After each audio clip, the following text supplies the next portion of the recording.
जय हिंद दोस्तों, स्वागत करते हैं आपके अपने यूट्यूब चैनल पे। आज की जो हमारी करंट अफेयर की क्लास है, डेली करंट अफेयर क्लास में आज 1 अप्रैल 2025। चलिए स्टार्ट करते हैं आज की अपनी क्लास को। हम लोग सभी वीडियो अपने एक नए सुविचार के साथ स्टार्ट करते हैं। तो आज का सुविचार है, सफलता कुछ और नहीं बल्कि सफलता छोटे छोटे प्रयासों का योग है जिन्हें दिन प्रतिदिन दोहराया जाता है। ठीक है, तो जो निरंतर हम लोग काम करते हैं उसका अगर एक संपूर्ण जोड़ दिया जाए तो उसी से हमें क्या हो जाती है, सफलता प्राप्त हो जाती है। इसीलिए निरंतर आगे बढ़ते रहना है, लगातार आगे बढ़ते रहना है। आज का हमारा जो पहला प्रश्न है, who has been appointed as the personal secretary of PM Narendra Modi recently? Option A Abhay Thakur, B Nagaraj Naidu कंकड़, सी इनाम गंभीर या डी निधि तिवारी। हिंदी में देखा जाए तो हाल ही में किस पे प्रधानमंत्री नरेंद्र मोदी का निजी सचिव नियुक्त किया गया है? Option A Abhay Thakur, B Nagaraj Naidu Kaknoor, C Inam Gambhir या डी निधि तिवारी। सही जवाब हो जाएगा आपका ऑप्शन डी निधि तिवारी। निधि तिवारी को नरेंद्र मोदी जी का निजी सचिव नियुक्त किया गया है, निधि तिवारी। पढ़ते हैं अपने अगले प्रश्न की तरफ। अगला प्रश्न है, निम्नलिखित में से किसके द्वारा 1 अप्रैल को नीति NCER राज आर्थिक मंच पोर्टल का शुभारंभ किया जाएगा?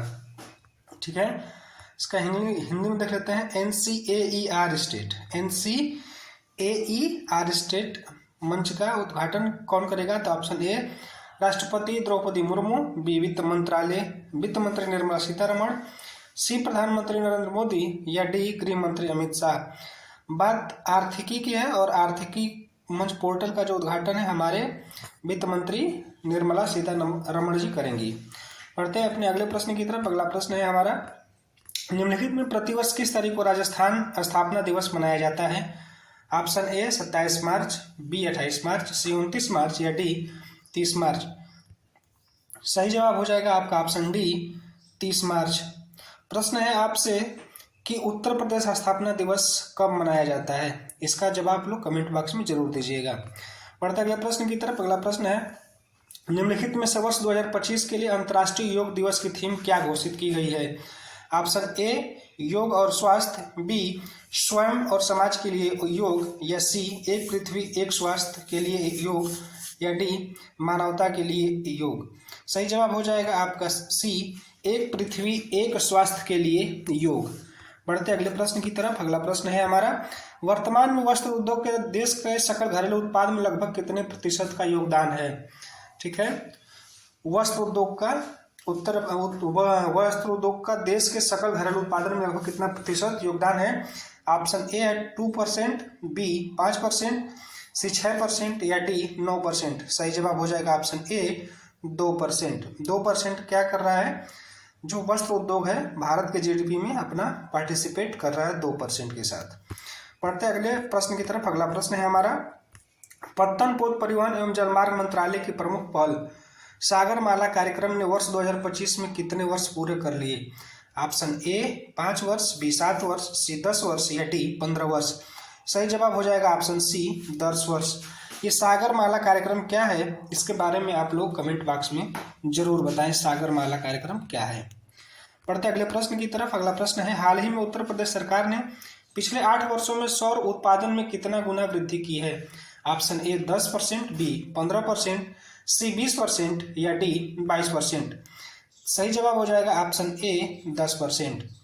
ठीक है, उत्तर प्रदेश सरकार ने पिछले 8 वर्षों में सौर ऊर्जा में 10% की क्या किया है, वृद्धि किया है। कौन सरकार है, इसको ध्यान रखिएगा, उत्तर प्रदेश सरकार। उत्तर प्रदेश सरकार सौर ऊर्जा में 10% की वृद्धि की है। बढ़ते हैं अगले प्रश्न की तरफ। अगला प्रश्न है हमारा, हाल ही में किस आईआईटी संस्थान ने टेक्निकल फेस्टिवल टेक कृति 2025 का आयोजन किया है? Option A IIT Delhi, B IIT Kanpur, C IIT Mumbai या डी आईआईटी चेन्नई। सही जवाब हो जाएगा आपका आईआईटी कानपुर। आईआईटी कानपुर ने टेक्निकल फेस्टिवल टेकाकृति 2025 का क्या किया है, आयोजन किया है। बढ़ते अगले प्रश्न की तरफ। अगला प्रश्न है हमारा प्रश्न नंबर 9, हाल ही में कहाँ भारतीय वायुसेना ने बहुराष्ट्रीय बहुअभ्यास इनयोकॉस 2025 आयोजित हुआ है? Option A Thailand, B Greece, C Japan या डी रूस। सही जवाब हो जाएगा ऑप्शन बी ग्रीस। जो है इनियोकॉस 2025 का आयोजन जो है भारतीय वायुसेना और बहुराष्ट्रीय वायु अभ्यास है यह, और यह ग्रीस में क्या हुआ है, आयोजित किया गया है। बढ़ते अगले प्रश्न की तरफ। अगला प्रश्न, हाल ही में कहाँ 6 दिवसीय 37वां कथक महोत्सव 2025 का आयोजन किया गया? Option A Assam, B Gujarat, C Nai Delhi या डी केरला। सही जवाब हो जाएगा आपका ऑप्शन सी नई दिल्ली। 37वां कथक महोत्सव का आयोजन नई दिल्ली में किया गया है। बढ़ते अगले प्रश्न की तरफ। अगला प्रश्न है हमारा, हाल ही में किस तारीख को सार्वभौमिक स्वीकृति दिवस मनाया गया? सार्वभौमिक स्वीकृति दिवस, ठीक है। ऑप्शन है 26 मार्च, बी 27 मार्च, सी 28 मार्च या डी 29 मार्च। सही जवाब हो जाएगा ऑप्शन सी 28 मार्च। बढ़ते अगले प्रश्न की तरफ। अगला प्रश्न है हमारा, हाल ही में एशिया के किस देश में अंतर्राष्ट्रीय रामायण कॉन्क्लेव का आयोजन किया गया? ऑप्शन ए भारत, बी रूस, सी जापान या डी श्रीलंका। सही जवाब हो जाएगा श्रीलंका, जहाँ पे अंतर्राष्ट्रीय रामायण कॉन्क्लेव का क्या किया गया है, आयोजन किया गया है। आगे बढ़ते हैं, देखते हैं क्वेश्चन नंबर 13। हाल ही में आरबीआई ने सिक्किम के साथ कौन सा राज्य स्तरीय समन्वय समिति की बैठक आयोजित की? ऑप्शन ए 5वां, बी 6वां, 7वां या डी 8वां। सही जवाब हो जाएगा ऑप्शन डी 8वां। यह आरबीआई जो है सिक्किम के साथ 8वीं राज्य स्तरीय समन्वय समिति की बैठक आयोजित की। बढ़ते अगले प्रश्न की तरफ। हुरून ग्लोब रिच लिस्ट 2025 के अनुसार कौन सा शहर एशिया का अरबपतियों की राजधानी बना है? Option A Mumbai, B Shanghai, C Paris या डी लंदन। ऑप्शन बी जो हो जाएगा सही हो जाएगा शंघाई। बढ़ते अगले प्रश्न की तरफ। अगला प्रश्न है हमारा, हाल ही में किस मंत्रालय ने डिजिटल फसल सर्वेक्षण डीसीएस प्रणाली शुरू की है? ऑप्शन ए वित्त मंत्रालय, बी खाद्य प्रसंस्करण उद्योग मंत्रालय, सी सूक्ष्म लघु एवं मध्यम उद्यम मंत्रालय या डी कृषि और किसान कल्याण मंत्रालय। सही जवाब हो जाएगा आपका ऑप्शन डी कृषि और किसान कल्याण मंत्रालय। आज के करंट अफेयर की क्लास को हमने देख लिया। अब प्रारंभ करते हैं स्टैटिक जीके, जो कि 5 मस्त स्टैटिक जीके होता है। भारत के राष्ट्रीय प्रतीक चिन्ह में कितने पशु दिखाई देते हैं? ऑप्शन ए है 2, बी 3, सी 4 या डी 5। तो भारत का राष्ट्रीय प्रतीक में कुल 4 पशु दिखाई देते हैं। राष्ट्र प्रतीक क्या है, आप लोग राष्ट्र प्रतीक चिन्ह क्या है, इसका आप लोग जवाब कमेंट बॉक्स में जरूर दीजिएगा। बढ़ते अगले प्रश्न की तरफ। अगला प्रश्न है हमारा, ब्लू इकोनॉमी का मुख्य फोकस क्या है?